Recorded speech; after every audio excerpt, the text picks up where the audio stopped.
Sir, पिछले 7 दिनों में दिल्ली देश की राजधानी में यूपीएससी की तैयारी करते हुए कई छात्रों की मौत हुई है। 4 छात्रों की मौत हुई है और मैं ये मानती हूँ कि ये मौत नहीं है, हत्या है। मैंने कल जाके देखा, राजेंद्र नगर में हर दूसरे घर में इस तरीके का सेंटर खुला हुआ है, इलीगल सेंटर्स खुले हुए हैं। तो इन इलीगल सेंटर्स को कैसे खोला जा रहा है? इतना बड़ा इलीगल सेंटर पे सेंटर बने जा रहे हैं और किसी को पता ही नहीं चला। तो बहुत बड़े भ्रष्टाचार का मामला है जो आपके माध्यम से मैं यहाँ पे पेश करना चाहती हूँ। क्या दिल्ली सरकार और एमसीडी की कोई जिम्मेदारी नहीं है? दिल्ली सरकार का फर्ज बनता है कि 1-1 करोड़ का कॉम्पनसेशन एक बच्चे को मिलना ही चाहिए।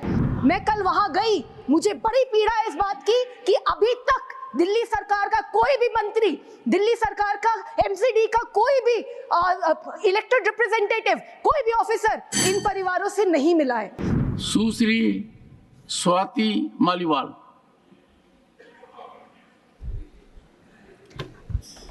Thank you, Chairman Sir, for giving me an opportunity to speak on such an important issue. Sir, पिछले 7 दिनों में दिल्ली देश की राजधानी में यूपीएससी की तैयारी करते हुए कई छात्रों की मौत हुई है। 4 छात्रों की मौत हुई है और मैं ये मानती हूँ कि ये मौत नहीं है, हत्या है।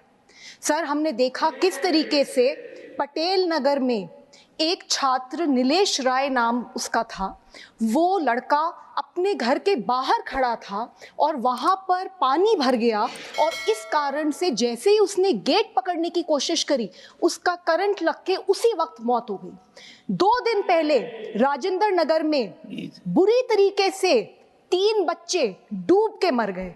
वो सिर्फ अपनी लाइब्रेरी में, अपनी कोचिंग सेंटर की लाइब्रेरी के बेसमेंट में बैठे थे, पढ़ाई करने की कोशिश कर रहे थे, सामने पानी भरा और वो पानी उनके कमरे के अंदर आ गया, बेसमेंट में आ गया और 2 मिनट में तीनों के तीनों डूब के मर गए। सर, मैं कल वहां गई थी और मैंने उन परिवारों से मिली, उन 2 लड़कियों के परिवारों से मिली जिनकी जान गई है। उनमें से एक लड़की सर श्रेया थी, 25 साल की थी, अंबेडकर नगर से सर यहाँ दिल्ली आई थी पढ़ने के लिए। उसके पिताजी किसान हैं, उन्होंने बहुत संघर्ष कर उसको दिल्ली भेजा था। उनका एक ही सपना था कि मेरी बेटी आईएएस अफसर बनेगी, मेरी बेटी इस देश का नाम रोशन करेगी। सर, हम देखते हैं कि किस तरीके से इस देश में ऐसी बहुत बेटियां हैं जिनको ये सहूलियत नहीं मिल पाती, जो अपने सपने नहीं पूरे कर पाती। ये किसान परिवार अपनी बेटी को इतनी दूर दिल्ली एक सपने के साथ भेजता है और वो सपना डूब गया।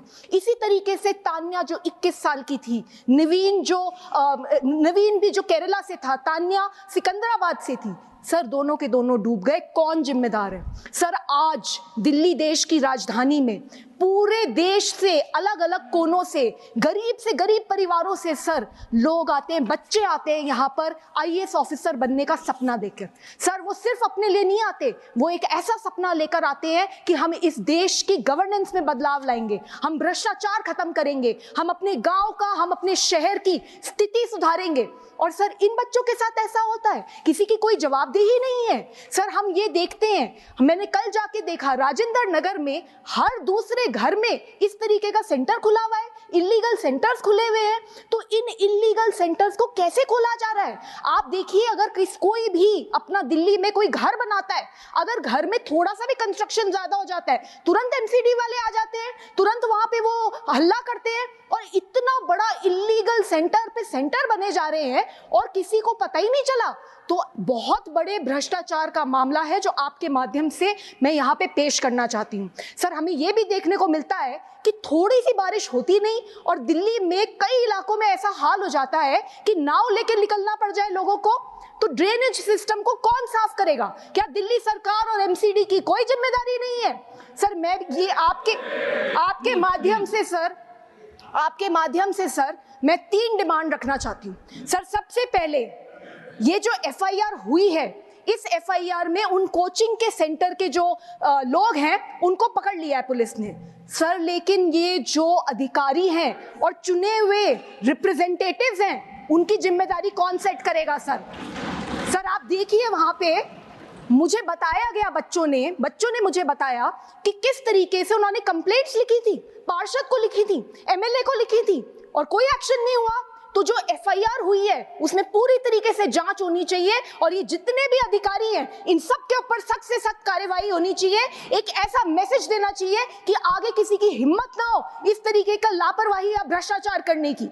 सर दूसरी बात, सर ऐसे मौकों पर कोई क्या ही मुआवजा देगा?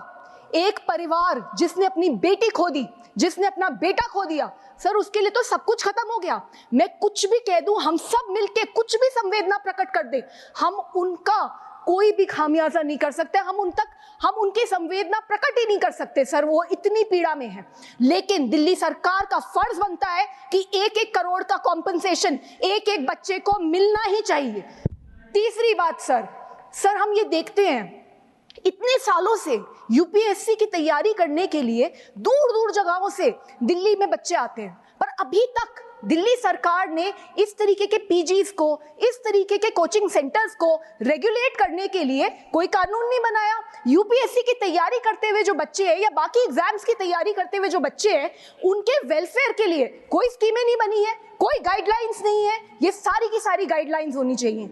सर अंत में इतना कहना चाहूंगी, मैंने देखा है सर, दिल्ली में देखा है मैंने बहुत बार कि एक 100 मीटर की सड़क बनती है और उसके ऊपर 4 नेता आ जाते हैं, हमने बनाई, और उसके बाद प्रचार पे प्रचार होता है, हमने 100 मीटर की सड़क बना दीजिए, बहुत बड़ी सड़क बना दीजिए। और इतना भी देखती हूँ कि जब वहां बोर्ड लगता है ना कि किसने सड़क बनाई, उस पर भी लड़ाई हो रही होती है कि नहीं यहाँ पे मेरा नाम लगेगा। और जब उसी सड़क के ऊपर पानी भर जाता है लापरवाही के कारण से, भ्रष्टाचार के कारण से, तो सारे गायब हो जाते हैं, कोई दिख नहीं रहा। मैं कल वहां गई, मुझे बड़ी पीड़ा है इस बात की कि अभी तक दिल्ली सरकार का कोई भी मंत्री, दिल्ली सरकार का एमसीडी का कोई भी इलेक्टेड रिप्रेजेंटेटिव, कोई भी ऑफिसर इन परिवारों से नहीं मिला है। सर आपसे यही रिक्वेस्ट है sir, please give justice sir.